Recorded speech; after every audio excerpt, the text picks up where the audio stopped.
5, 4, command engine start, 2, 1, 0. Ignition. We have ignition of our BE-3 engine and liftoff. Mission Control confirms that New Shepard has cleared the tower and is headed to space. You can see on the lower left side of your screen that we're gaining speed. As New Shepard gains altitude, the atmosphere gets thinner. The graph on the left shows vehicle ascent. Now, we actually started at about 3,700 feet MSL. That's how far above mean sea level we are at Launch Site 1. How exciting, Erica. A great shot there of the PM, the propulsion module, moving away from Earth, that BE-3 engine providing 100% power level. And here shortly, we will approach max Q. This again is the point where aerodynamic stress on the vehicle is at its maximum. So the BE-3 engine will throttle back for a little bit as we pierce through the atmosphere.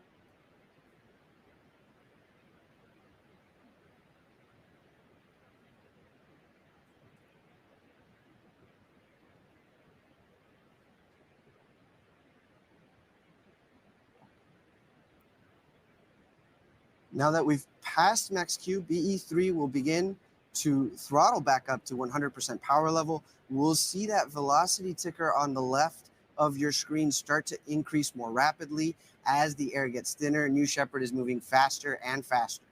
Absolutely. You can also see that engine plume start to expand as we get into that thinner, high upper atmosphere. Such a cool shot there. So just over 2 minutes of boost for the BE-3 engine before we reach the next stage of our mission, MECO, main engine cutoff. That will be the next milestone we'll see.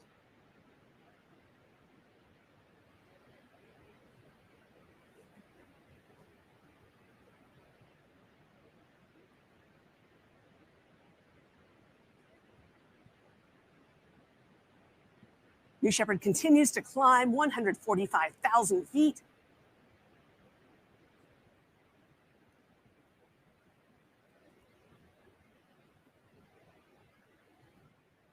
There it is, main engine cutoff, just over 2,200 miles per hour, and soon vehicle separation.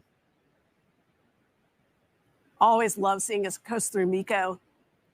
Now, when the vehicles separate and the crew capsule from the booster, we're going to be entering that phase of microgravity. And you can see that 0G indicator at the bottom of your screen.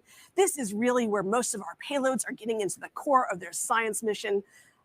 Oh, what a fantastic view. All sorts of cool experiments here enabled in microgravity, in free fall. Items don't sink or float.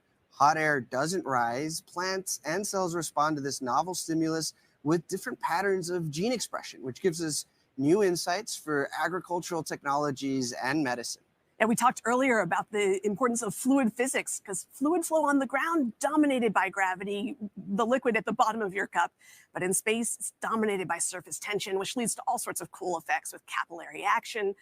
And these effects are relevant for everything from drinking coffee to refueling satellites to the microfluidics in your medical diagnostics. Incredible. And I'm sure the payloads are enjoying all of the clean, very clean microgravity data that they're collecting at this time. Loving that view back down on the clouds over West Texas. Now, if you watch that ticker on the lower left corner, you see we are slowly counting down in our velocity to 0. That's the vertical velocity of the system. And when we reach 0, that's when we've reached apogee.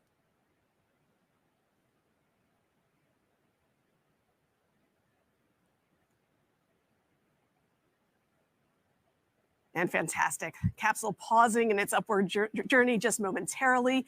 Apogee for the capsule at 351,247 feet, well into space and over the Kármán line.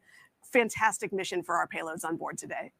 And Erica, so now we've got both vehicles racing back down to Earth under the effect of gravity. The gumdrop shape here of the crew capsule will mean a slower return for the crew capsule, but there on the left, a great view of the propulsion module returning back to the West Texas desert.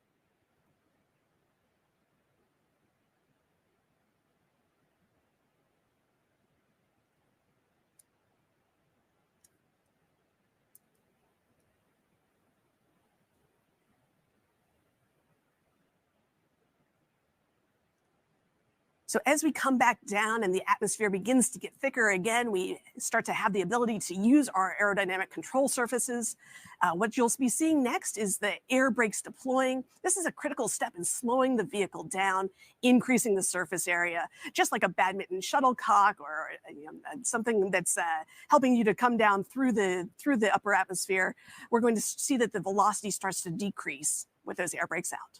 In fact, the drag brakes should cut the velocity in about half. So we'll be looking for that, picking up, hopefully with the cameras, the long-range cameras, and seeing those drag brakes deploy as the propulsion module cuts through the atmosphere.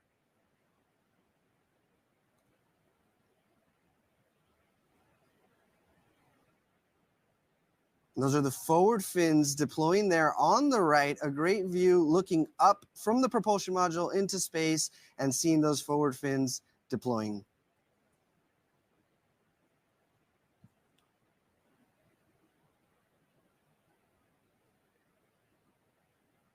You can see the capsule passing by just there on the right-hand screen, well above the booster at this altitude. What a great video shot. I love seeing this. Those are our experiments, our customers today getting their microgravity data in.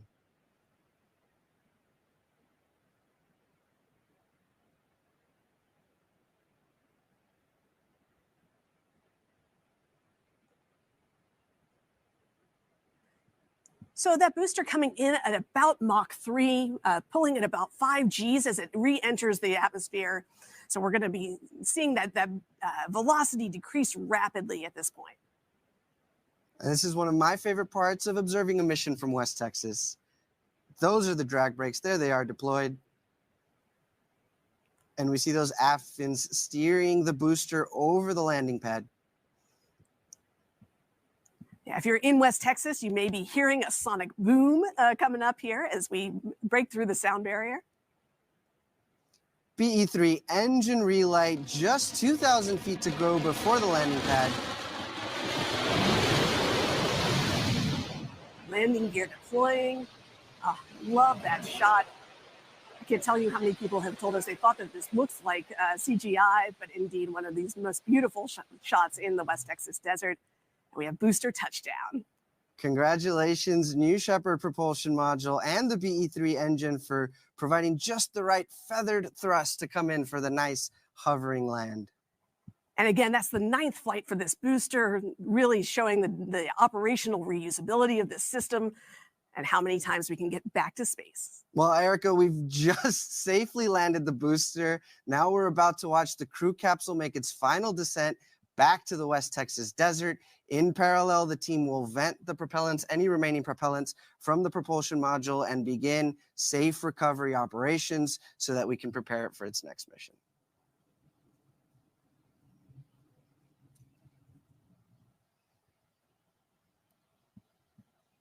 You know, these shots are incredible. We've got the Sierra Diablo Mountains in the background, some yuccas and some choyas, and of course, a world-class propulsion module booster on a landing pad. This is awesome. Yeah, it's a pleasantly toasty marshmallow having come right back from space. I absolutely love being out in the desert and just standing next to a rocket that just that morning flew up to space and back. Absolutely amazing. And the thermal protection system. Oh, there we go. We've got main parachutes, 3 main parachutes on the crew capsule as it makes its descent back from space to Earth. Those parachutes reefed when they're first let out and then expanding to their full diameter. Now, the parachutes are essential in providing a gentle touchdown for the crew capsule, but we also have a retro thrust system on the bottom of the capsule that makes that landing even smoother. So as we're coming down, nice slow velocity, right around 1,600 feet, we're going to be looking for that retro thrust system as we get closer to the desert floor. And Erica, this retro thrust system is effectively high pressure gas that is fired off to make a cushion of air, soft landing for the crew capsule, but it kicks up some dust.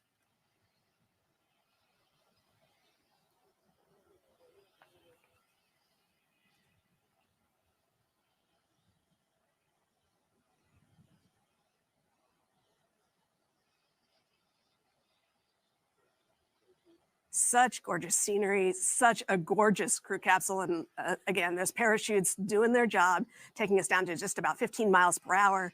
The retro thrust system will take us down to just 1 or 2 miles an hour as we get down to the base of the desert floor.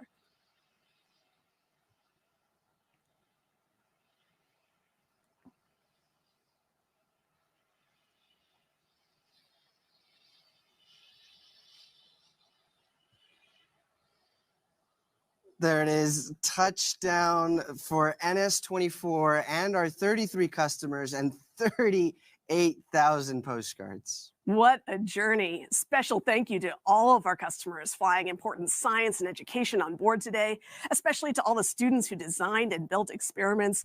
Want to shout out to our friends out at MIT, the University of Central Florida, PS 185 in Brooklyn, AIAA, ASGSR, our sponsors at NASA. So many cool things going on board today there on the capsule. Yeah, no, you inspire us every day. Thank you for being our customers. If we could just do a quick recap here, Erica, it looked like a nominal boost for the propulsion module and crew capsule.